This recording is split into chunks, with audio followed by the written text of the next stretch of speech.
obviously only really this Earth Spirit that's good versus the Storm. And whenever you think of, good disables for a Storm, you'll typically think of an Earth Spirit. His disables take a little bit of time to get out there. He has to roll in unless he has, early Blink Daggers. So Taro also pretty infamous for his Storm. Very good Storm player in his own right. So I think it's a good comfort pick as well. Also getting another right-clicking core to benefit from the Bloodlust. And I actually, had witnessed NP yesterday in their matchup against DC. They had the same thing, the Lifestealer Storm Spirit, and it was ridiculous even into the later game how they were able to just insta-kill someone like Weeha's Ember just based on if they get good timings with the Storm Spirit and they get the Orchid, like a jump-in Orchid bomb with the Lifestealer is just nothing to laugh at. So we'll see if it's kind of a weapon that Infamous are going to be able to pull out here. But look at this, just like we saw in the earlier series, in the first game of DC versus Doo-Wop, Misery was able to get in with his Chen and got this ward down, and it became so critical for him. And here, Complexity get it also. So this is very nice for them. Totally watching over the bottom lane. I mean, am I overplaying that ward a bit, Quinn? You can be honest with me. The one they put down on the hill by the Dire Tier 1? Yeah. That ward is extremely important. It lets you see, what kind of lanes they're setting up for whenever they're rotating in and out of this lane. So it lets the Complexity supports know, hey, do we need to be doing this bottom lane, or can we rotate to other lanes? Are they setting up for a kill in this SF? Should we be behind him? Just gives the info on where the heroes are running. Those deep wards like that, instead of just your typical lane wards, give you information on where people are headed, which is much more useful than information on where people are. And COL will take in all that information and be able to apply it accordingly as they deal with a little bit of harassment towards the mid lane here. Cancel already going to get in the back end of the Stinger club.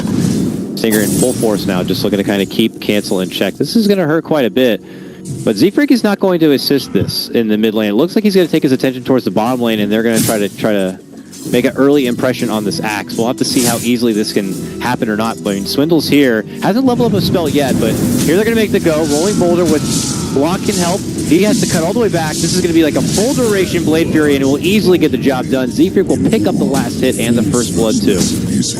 Yeah, he's skilled Battle Hunger level 1 on this Axe as well, so he has to come back to this lane, and he has TP down, so he doesn't have the luxury of going back to the jungle. He's committed to trying to pressure this tri-lane as much as possible. Them get a 2v1 mid, so get Katara off to a good start, and maybe sacrifice himself a little bit, but try and catch up later with the Storm, maybe making space for him. It's Ogre. And they are going to easily zone him all the way back, so he can't even get close enough to try to go for the level 2. Brothers being able to zone him all the way back. Up on the other side of the world here, you do have the Monkeys off lane Abaddon, as he just zones back the Lifestealer, just shrugs him right off. Katara's doing Katara things, dropping his null on the ground and last hitting without it. Okay. Cancel, what do you think? I don't know how much you know about Cancel as a player or not. Is this something, would it phase Cancel at all? Is he shrugging it off a bit? I mean, we know Kataro, he's been doing this for years. That's the Kataro now. But, what do you think Cancel's taking it in as? Yeah, I don't know how much Cancel's actually played against Kataro, so I don't know if he's used to doing this.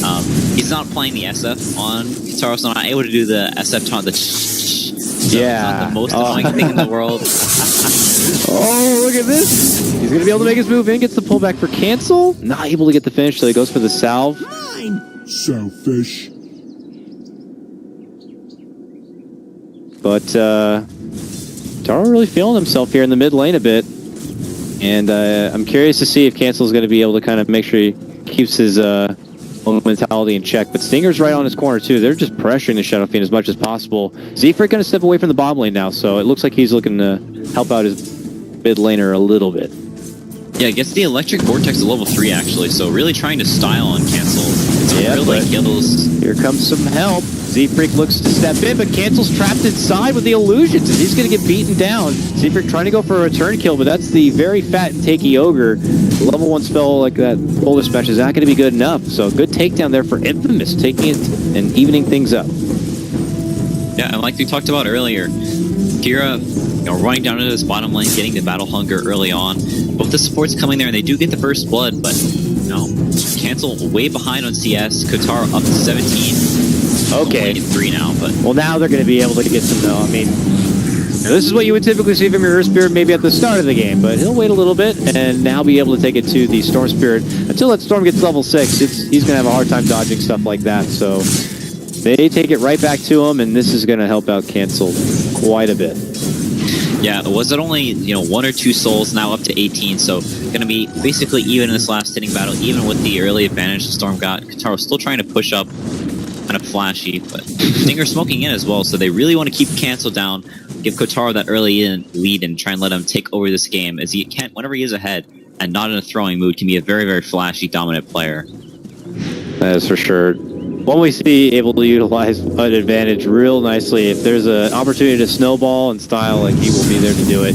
Here comes Z-Freak, though, going for his own roll. Nice snag of the bounty rune, and now they could converge onto Little Hope here. The Rubik will squaddle back to the lane, but we'll see if Z-Freak looks to make any sort of engagement happen. Not too much kill potential, but they're thinking about it. He's pulling him, he's drawing him back towards Z-Freak. He's going to have to roll in. Monkeys needs help, so he'll have to dish out the shield, but a few more right clicks should be able to get the finish. Monkeys hiding within the trees. Going to go to the other end. Benjaz, will he cut him off? Z-Freak trying to block him back. Monkeys doesn't know where to go. He'll have to go back the other way, but Z-Freak has pulled all the attention onto him, and now they'll go back to look for Monkeys, and he gets the deny. Nice little play right there. Z-Freak, doing the support thing. Put him out. Oh, Kotaro, what happened? Kotaro, wow, just playing with fire. Almost gets the solo kill on Cancel, but actually going for the super early raindrop on the Essa before Boots actually saves his life, so Kotaro continuing to try and be fancy, get these solo kills, and just sort of just out-skill Cancel, but not really going his way there. Almost goes down, barely dodges the raise as Swindle rotates in, so very, very close mid. It's about 50 HP on Kotaro and about 100 on Cancel. There we go. Level 6 is online with the help coming in from Stinger. They put Cancel into a corner, quite literally, and they're going to be able to break him. He jumps up to above, finishes him off, and walks away. He'll be able to style away from this one now. And we'll have to see if this is now going to be the beginning of some untapped energy here from little Kotaro now that he's gotten to that level 6. He already claims kill. Yeah, dodges the stun, gets the kill, so nice for him, but he is out of mana and the Shrine on cooldown, so SF gonna be fine coming back into this lane. We'll see if Stinger continues to rotate this mid lane of pressure, with Melons getting a ward down to spot anybody rotating in as Rubik runs over. Oh, swing and a miss though on that stun. He goes for the lift, pulls it right back into the arms of the Storm, gets a good hit in. Now he's short on mana, and he's eating an edict. Raze is there, he'll be able to turn back and get the finish. He does lose his own life, and Rubik's able to hide inside the pit. Walks right back out and Cancel. He'll quickly realize what's going on here. Z-Freak shows up now though. They need a stun, and it looks like they'll just kind of eyeball each other a bit, but nothing will be coming out of it. But my oh my. Sorry, maybe a little kill happy. Pops the Soul Ring, the Remnant, and turns the hit instead of zipping away. So valuing getting the kill over his own life. Cancel getting that pickup kill there. The net worth gap being closed a little bit, but still on a decent pace in the Storm Spirit. Does have the Soul Ring now, as well as the Bottle Raindrop and the Boots. So a pretty good start for the Storm. Brings him back to the lane. I'd love to touch base here at the bottom. All that attention's been drawn away. He's been able to kind of continue his path of farm right now. Picking up his Tranquils. Another deep ward will be planted by Z-Freak just around the corner. And just around that corner is a smoke movement here. Z-Freak got to be careful walking out. He does walk out now. To find himself on the helping end of a soon-to-be gank as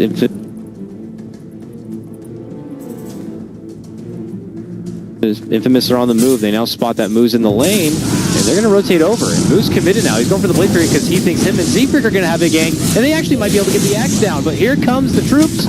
All these supports are going to be able to get redemption here, trying to go for Moo. Moo just runs within the trees, looking to hide, but he's burning up. To the Ignite, runs back out the other way. There's a right click. It's going to be able to get the finish. They lift it up now. Swindle shows up. Will eat the Fire Blast. Z-Freak's looking to take down the Rubik. They will be able to get the kill, make it a 2-for-1 trade. Advantage for COL. They're not done yet. Looking to roll in, but an Ogre, he's not going to be an easy grab. So, all right. Chaos breaks out quite a bit, but Complexity managed to walk away with a slight upper edge. Yeah, I think Infamous fairly okay with how the pace the game is going currently. They get the nice kill on Moo, so shutting him down a little bit. Axe still quite far away from his Blink Dagger. There's a ring of regen, so maybe not going immediately into that Blink Dagger, but Life Stealer having a very good game. Storm having a decent amount of farm, so enabling their cores, having a much better start than they did in the first game. Oh, Moo able to sidestep the call and get the finish onto the Ogre, just running right around him. That is going to be bringing that Ogre down a peg, where the supports are looking to actually get their own way. As we see J-Hope mid lane, he's like, okay, great, solo time for me. He gets to his level 6, so now we have Spell Steal ready to work with now, but starting to feel like COL are taking a bit advantage here of the farm available on the map. And I haven't even been able to really see, I mean, Monkeys has just been kind of hanging top lane. Like, how long before he, like, goes out and does something, and he's going to just be at quickly level 8 or 9. Yeah, the Abaddon, extremely hard to punish, especially, let's see, it's like level 4, level 5, the shields just starting to absorb too much damage, and Infamous not with the most high damage supports, Rubik and Ogre. Radiant's top tower is under attack. Chase down Stinger here up in this top lane, but it's like he should be okay. Monkey's actually popping ult to purge off the Ignite, so gets slow, but only level 1. Is under attack. He gets that one hit in, it slows him down a little bit, but not enough for at least Swindle to feel confident throwing out the stun there, so Ogre's going to be able to walk away from this, but COL continuing to pressure a bit. Then Jazz is walking out the other way here, won't have to cross paths with him, but it seems like Cancel's been able to kind of make up for lost time a bit and farm his way through this mid lane. Yeah, all in the meanwhile, he does get this mid tower down, up back to the top of the net worth, so I think Infamous is sort of one of the scarier parts in the game for them. They don't have the Blink Dagger on Axe, they are not in fighting shape right now. Just want their cores to have some time and space to farm, but these supports have so much kill potential right now with the smoke as well, so they may try and set up a kill on Benjaz. Yeah. Really have to be worried enough to try and dodge these ganks. It's extremely crucial for their cores to get online this game. We're not able to follow up quite yet with the movement there onto the next, but now a rotation's coming in from Infamous here. You know, they're not ready to fight, but they are here just in case a fight is to break out, because COL might look to make one happen. But I guess as I say that, Swindle's already departed to elsewhere, and they'll just be satisfied with that as it stands. Moo's going to be able to put more pressure here on the bottom tier 1, but I mean, they're just kind of satisfied here. Keeping Axe in check. He's got over a grand till he's able to kind of put in the Blink Dagger. So COL are able to kind of just dictate what they want to do. It's a little bit hard for Complexity supports to gank any of these lanes. Not really much kill potential on this Life Stealer. And the Storm just mostly playing around in the jungle. They do have this ward in the dire jungle, Complexity, so they see where the Storm is, they know where he's jungling, but it's hard to get in there. Z-Freak positioned down bottom behind Moo, so trying to secure this bottom tower is not the greatest at contesting these two heroes. They are chipping it down, but don't want to give it up for free, Infamous. Yeah, they rotate in. Good zoning stun there from Z-Freak. Will not allow them to pursue, but they've already gotten that tower so low. It does look like it's low enough for a deny, though, so they will be taken away from that money. Melons was considering rotating over nearby. Will opt to drop the ward. Was kind of within sight. No, not quite in sight of that other ward, so we'll be able to get away with that one. But whatever the case may be, for now Storm is out from the jungle front as he's building it to his Bloodstone here. I mean, is that kind of just still the go-to build-up for your Storm as opposed to just building it to an Orchid first and foremost? Yeah, you tend to be too squishy. You really want to, be taking really successful fights with it, whatever your first big item is. And if that's, you're taking these successful fights, you want to be getting the Bloodstone charges off of it. You don't really have the mana regen to sustain these longer fights. If you just go for the Orchid. And also, you're versus Abaddon versus Juggernauts, who's going to be getting a Mantis, so not the greatest first item in the world. You'll just get purged off in these big team fights, or you'll get silenced up and just die almost instantly without the HP the Bloodstone offers. Yeah. For now, though, looking to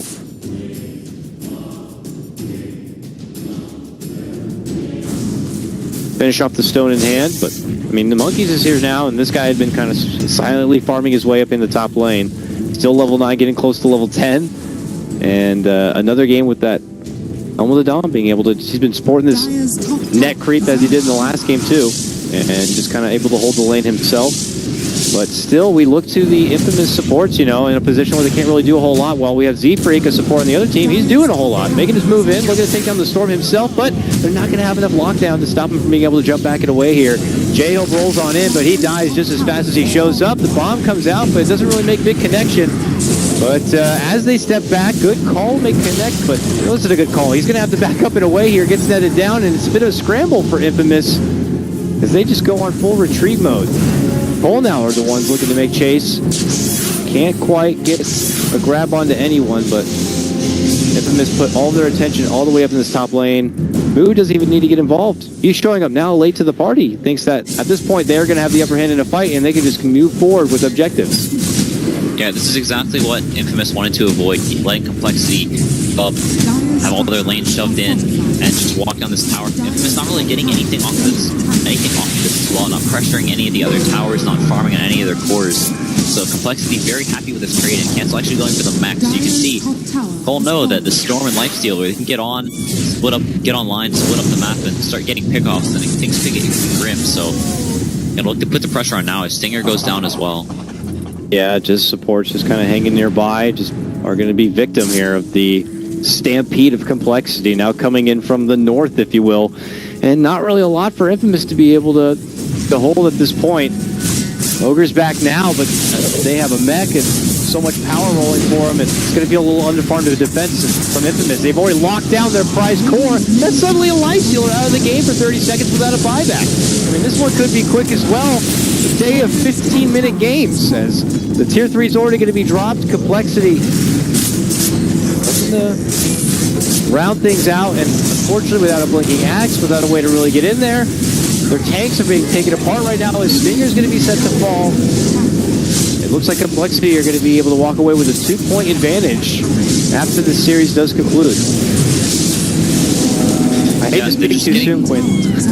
Yeah, they're just getting a little too aggressive, trying to take the fight before the axe got the blink dagger, losing a couple of kills here and there, and Complexity supports getting this mech, having the HOD and the Juggernaut coming up here with the max healing ward. It's just really, really good timing for Complexity. Infamous not quite getting the farm they needed, not able to start getting up to that point where they can split the map, find pickoffs, Storm, Lifestealer, and Axe, and Ogre and Rubik not really known for being the greatest supports and playing from behind. Ogre, a hero that really needs his cores to be snowballing to succeed in the game. Whenever your supports aren't really snowballing, they're just sort of biding their time, trying to get to a couple of items before they can fight. It's not really where Ogre thrives, as he sort of wins you one lane, but not really great at getting you ahead. Takes the cores to do that, and did win mid for the Storm, but over time the SF just catches right back up, gets to the mech. Now has the Dragon Lance as well, and his usefulness is basically just run out as the Storm and Lifestealer not having the impact that you want them to whenever they have this Bloodloss buffing them up.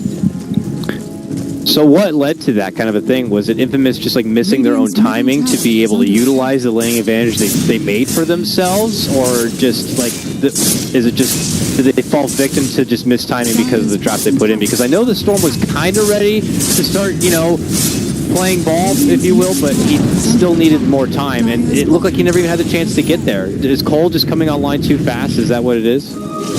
Yeah, it's a little bit of a draft thing. I think Infamous values this Ogre maybe a little higher than most teams do. The Axe getting his blink dagger just a little bit too late, dying a couple too many times in this offlane, not going to jungle at any point, so probably just getting their items online so early. So a couple of deaths here and there, maybe some landing choices, not really getting any kills in these rotations. Other than this SF, but like I said, just here they can come back very easily.